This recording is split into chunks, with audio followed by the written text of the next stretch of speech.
Hey there, Stephanie Joy with All Things Social Security and the Law Practice of Joy Disability. Here's a short little segment from our recent live stream Q&A that we have every Wednesday at 1 p.m. Eastern Standard Time on the YouTube channel, All Things Social Security. Enjoy, and if you have any questions, leave them down below in the comments, and I will be sure to get to them. Thanks so much. Bye-bye now. Sean P's in the house. Hi, Sean. I don't think we've met. I know that nothing is guaranteed, but is it true that people over 60 usually receive the short form CDR? I got approved. I don't have a statistic on that, but I think it's very possible. I got approved by LJ as of 56 with 5 to 7 year diary and am now 61 and just waiting. 61.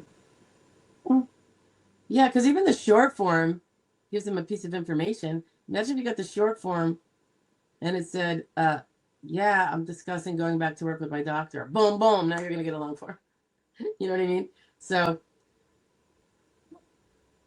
do they give everyone short forms? No, I'm sure not, but I think it might be. It's going to depend on the impairments too, not just the age. So, you know what I'm saying?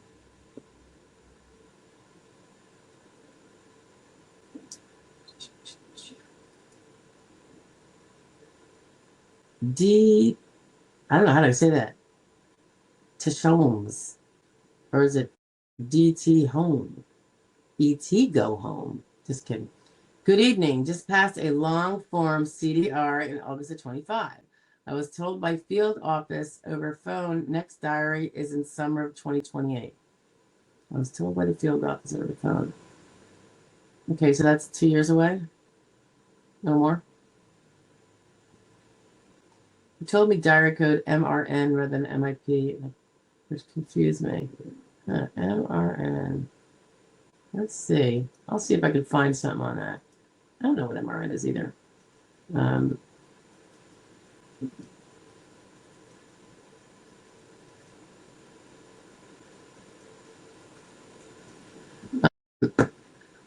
Let's see if I find anything there. MRN.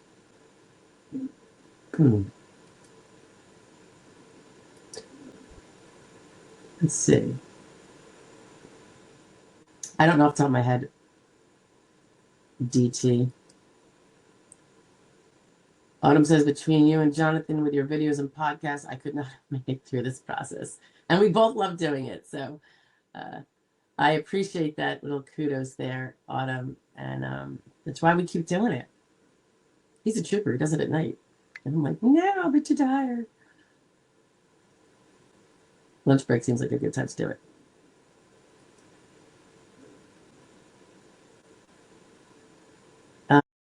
Let's see. Huh. Interesting. All right. So you know what I'm reading here, going back to DT home. It's telling me, and I have not confirmed this, that MRN is another way of saying MIE. So medical improvement expected. I will see if I can dig further after this, but that's what it's saying. Yeah, that's what it's saying.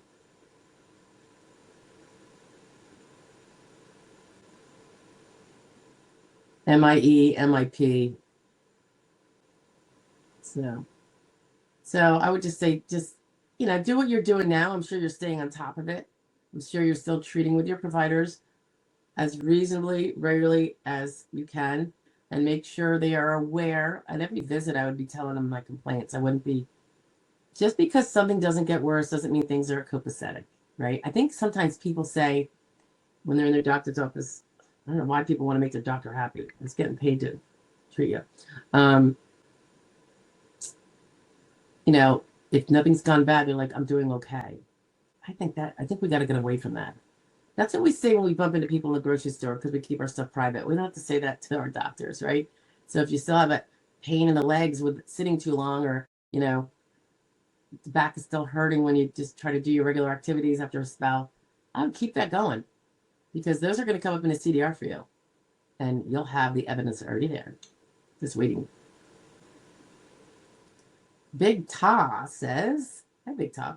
I was denied in December at 49, but ALJ gave me an RFC of sedentary, can't do past work,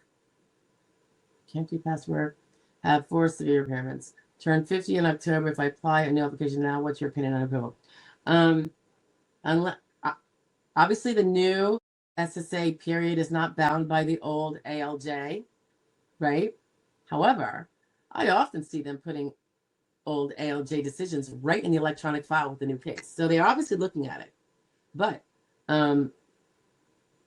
it's something to definitely consider, because now at 50, and this is Big Ta's point, I'll be 50, where a sedentary, where I can't do my past work and I have no transferable skills, would legally mean disabled.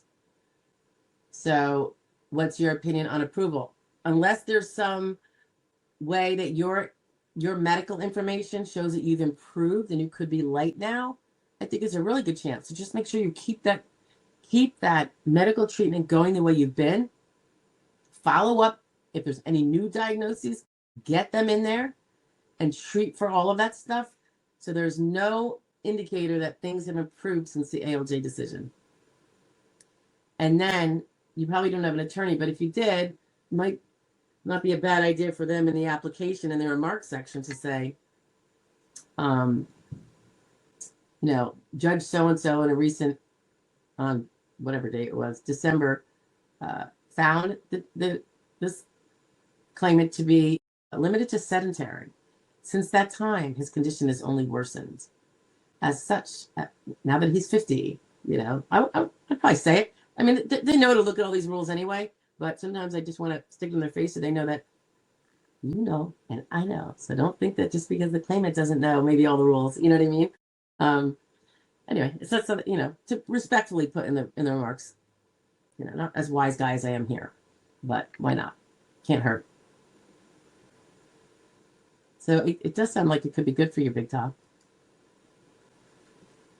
DT Holmes says, also, how do you think shift from DDS to feds for CDRs will affect chronic fatigue syndrome cases? Will AI make it harsher on the disabled? I have no reason to think AI is going to make anything harsher. I'd like to think it's going to help them pull out meaningful evidence that the human eye can miss when it's tired. And that, we've already had automatic searches. So there's been AI on this already. So to what extent it's going to be different, I don't know. They've been using it already for a few years. So it's, chronic fatigue syndrome cases have always been a very, very hard case. So I don't know why they would be focusing on making more denials of a matter that has already been highly denied to begin with, if it's a standalone. So I can't imagine it would make it harsher. If anything, maybe it could pull out more symptoms that are unseen by the adjudicator, maybe. Or it's just not going to make a difference at all. It's just going to be the same. And I think that's going to be probably largely true for most things. I don't think it's going to make a difference in numbers. It's going to make a difference in speed, in which case, and to be honest with you, sometimes that can be good for claimants, even if it's a denial. Better to get denied earlier, appeal earlier, get denied again earlier, go to ALJ earlier, get denied earlier by the ALJ, while you still have a window left because it was so early. You still have a window left of DLI, assuming you're not going back to work even part-time to prevent that. And now you have the chance for another case, and you might have just turned 50 or popped into a new age frame, or you now have new evidence of disability and you still have a DLI you can work with. Whereas the slow walk stuff, not because of what we were talking about before, but because of inefficiencies at the state and federal levels with the workers. A case that took 3 years, sometimes that meant that person can never file again. They cannot do another one when they lose because the case dragged it out so long. And now that judge's decision is sitting on the opposite side, the bad side of a DLI. Whereas had things been speedy and been done efficiently, his denial would have been inside the DLI, and now that person has all this other evidence and probably took it more seriously. So, you know, I different ways to look at it, guys. I'm kind of like a numbers person, so I look at it that way. But as of yet, I have no reason to be concerned for SS people at all. If I see something though that would suggest otherwise, I would definitely tell you. And I have lots of concerns about AI otherwise, more in the big sphere. You know, we hate it, but then we don't, like, as a national, like, because of the way, the potentiality of bad things. But on the same token, if we don't address it, every other country is going to have it, and then we'll be the ones without it. And I think we're done. Yeah, it's like, I hate to say it's like a race, but it is. Kubi, how you doing, Coop? Hello from Michigan. Hello to you too. That's a cute little name, Kubi Dreams. Always good to dream.